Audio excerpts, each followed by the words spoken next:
ప్రియమైన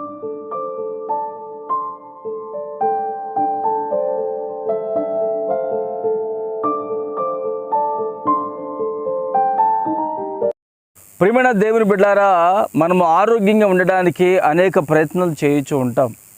ఆ ప్రయత్నాలలో కొన్ని బలమైనటువంటి ఆహారం తింటూ ఉంటాం, మరికొన్ని అయితే ఆ బలమైనటువంటి ఆహారం తిన్నప్పుడు మన బాడీకి ఇమ్యూనిటీ పవర్ అనేది వస్తుందండి. అంటే రోగ నిరోధక శక్తి వచ్చినప్పుడు మనలో ఉన్నటువంటి ఆ బలహీనతని ఆ రోగ నిరోధక శక్తి దాన్ని చంపివేస్తుంది. అప్పుడు మనం ఆరోగ్యంగా ఉంటాము. అయితే పరిశుద్ధ గ్రంథంలో ఒక మాట మీకు తెలియపరుస్తాను. 121వ కీర్తన 7వ వచనము, ఏ అపాయమును రాకుండా యెహోవా నిన్ను కాపాడును, ఆయన నీ ప్రాణమును కాపాడును. ఆమేన్. చూడండి ప్రియులారా, ఏ అపాయము రాకుండా, ఏ రోగము రాకుండా, ఏ బలహీనత రాకుండా ఆయనట మనల్ని కాపాడుతాడు. మన ప్రాణాన్ని యేసయ్య మాత్రమే కాపాడుతాడు.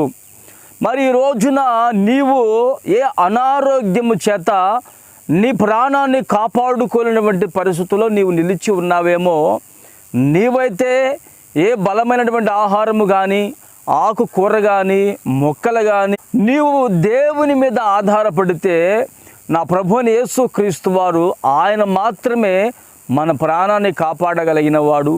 ఏ అపాయము రాకుండా మనకు క్షేమాన్ని కలుగు చేయగలిగిన వాడు.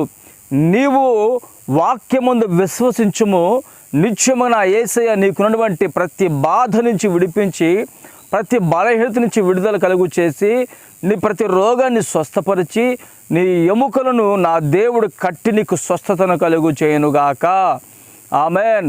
ప్రార్థన చేసుకుందాం. ప్రేమగల తండ్రి, పరిశుద్ధుడా, జీవాధిపతి, స్తోత్రము నాయన. ఏ అపాయము రాకుండా యెహోవా నిన్ను కాపాడును అని, ఆయన నీ ప్రాణమును కాపాడును అని మాకు ఈ రోజున వాగ్దానం ఇచ్చి ఉన్నారయ్యా, నీకు స్తోత్రం తండ్రి. మా జీవితంలో ఎన్నో అపాయకరమైనటువంటి పరిస్థితులు ఉన్నా, మా జీవితంలో ఎన్నో అనారోగ్య పరిస్థితులు ఉన్నా, ఎన్ని మందులు వాడినా, ఎన్ని ఆకుకూరలు తిన్నా, ఎంత బలమైన ఆహారం తీసుకున్నా వాటి ద్వారా మాకు స్వస్థత కలగదని, నీ ద్వారా మాత్రమే మాకు స్వస్థత కలుగుతుందని మీరు మాకు తెలియపరిచి ఉన్నారు.